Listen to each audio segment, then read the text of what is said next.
1st of November is an exciting day every year for Frascati the ram. He gets to join his ladies for the winter. He has never met Tilda before, who only arrived here in May, so he is very curious to find out who this handsome lady sheep is. Of course, he and Harriet have known each other a long time by now. Both yos, though, are more interested in their breakfast for now. It will be a few days until they start coming into season, probably. Frascati gets their message and focuses on getting his share of the feed. For the first time, I'm overwintering one of our lambs. Usually I send them off to the butcher at the end of October, but our freezers are still pretty full, so no hurry at all. Better pick the last of our apples before the next storm. We didn't have a great apple harvest this year, but better a few than none at all. Now, we're getting harder now. Yeah, that's going to be a bit tricky, that one up there.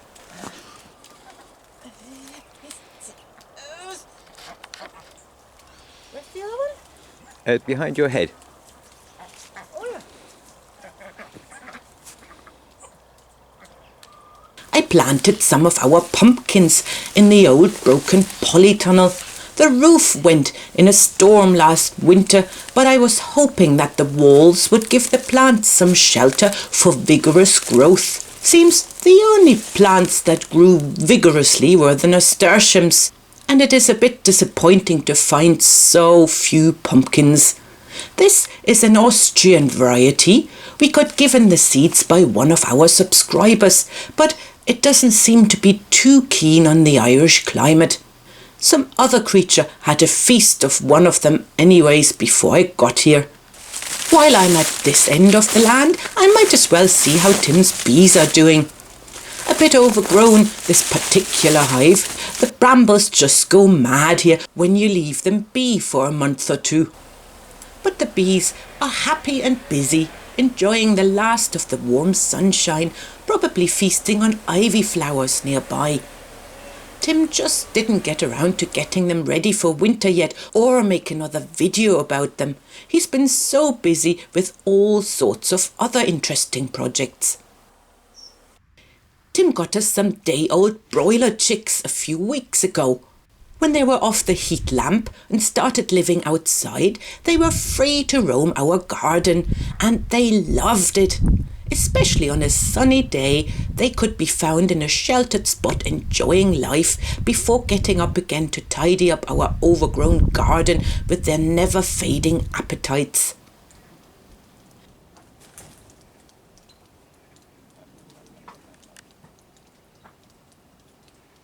Then there's always jobs I need Tim's help with, like sorting out the yurt for winter.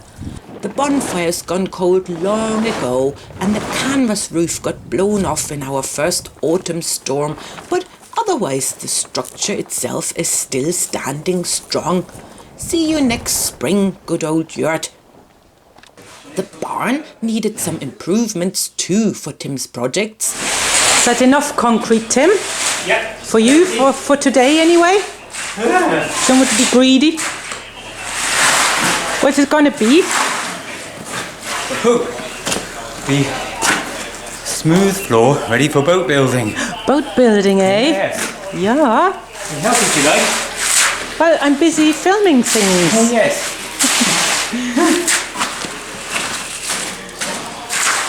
Looking good. And we had plenty of rain in November too. You're going out in the rain? Yes. Again? Well, I could change the weather, change it into a blue sky day. But, yeah. Oh, I wish I'd have an indoor arena. Yeah, I think we all know that now. Look at the weather. Look at it, Tim. Oh.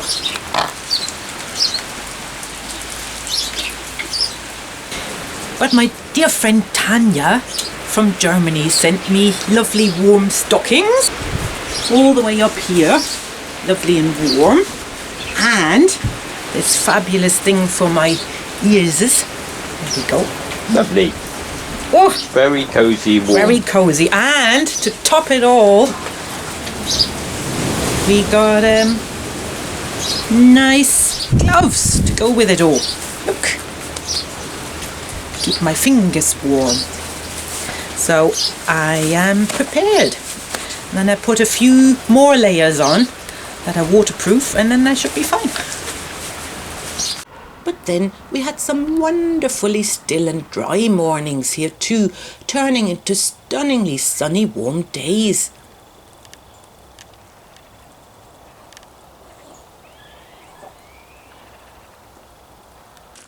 Overall, mornings turn more and more gloomy, and if Daisy wasn't a grey, I would have nearly run into her when she roamed the yard after breaking out one of these days.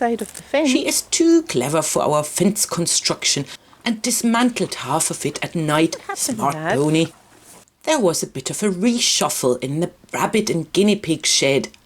Violet was asked to make friends with the baby rabbits temporarily. Reluctant at first, she settled in just fine.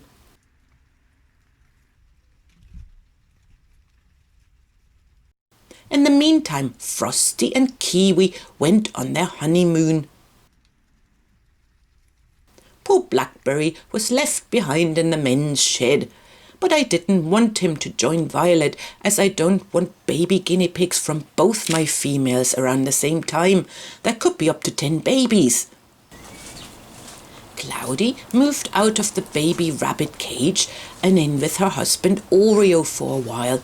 Happy days. And the sparrow was happy too.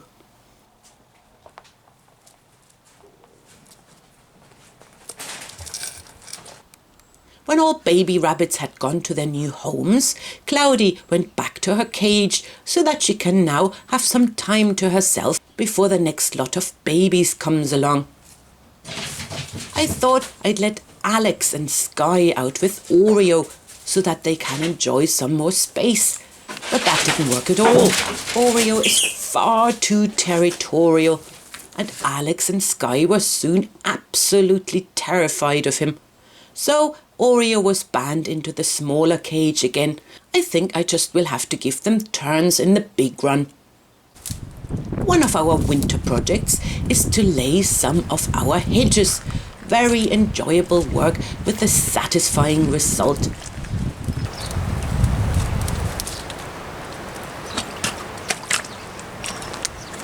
Good, much better already.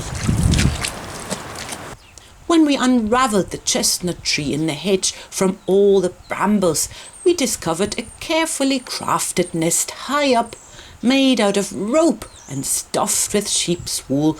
Birds are so amazing. Trudy is a patient teacher and supervisor when it comes to showing how to dig a good hole.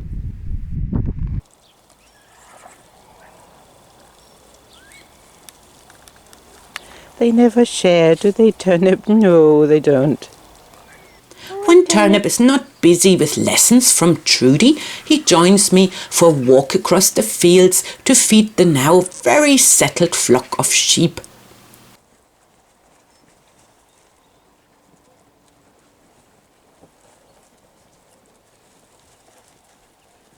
Poor Frascati had trouble with his eye for a while, and I thought he had gone blind, but then it cleared up again.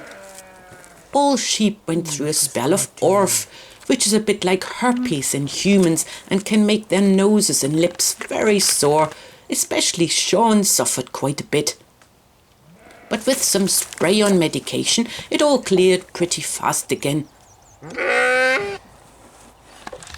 The downside of overwintering a lamb is its thick coat, which regularly gets him caught in brambles. But luckily, I'm there to free him. Always nice to come across our wonderful wildlife here on our land. We only have 3 species of amphibians living in Ireland: toads, newts and frogs, and here's one of them. Our main coppicing poplar was due its annual haircut. Lots and lots of slips ready for planting. Check out our shop where they are for sale. A quick, excited round around the riding arena for the donkeys, then they are off to a new job. because I had fenced off our bluebell patch from the rest of the field. No grazing animal got in at all. Good for when the bluebells are in flower, but it started to get seriously overgrown for the rest of the year. Not so good ahead of the next bloom.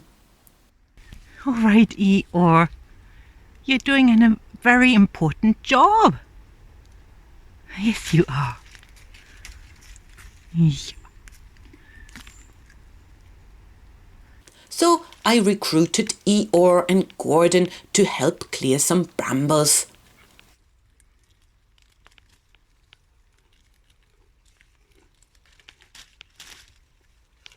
Nell, our elderly donkey, got the easy job of clearing around the tree swing and on the lawn.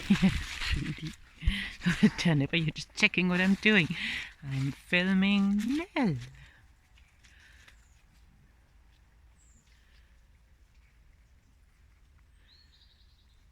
The geese seemed not overly impressed or excited by their new companion. Henry assisted in clearing some greenery too.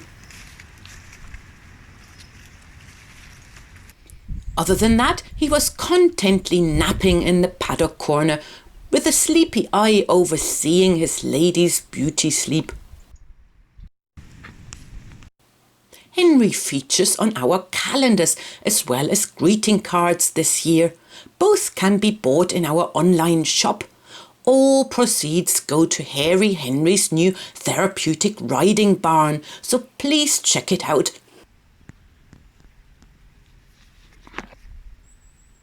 Oh, Winnie, that was one fantastic sunset, wasn't it?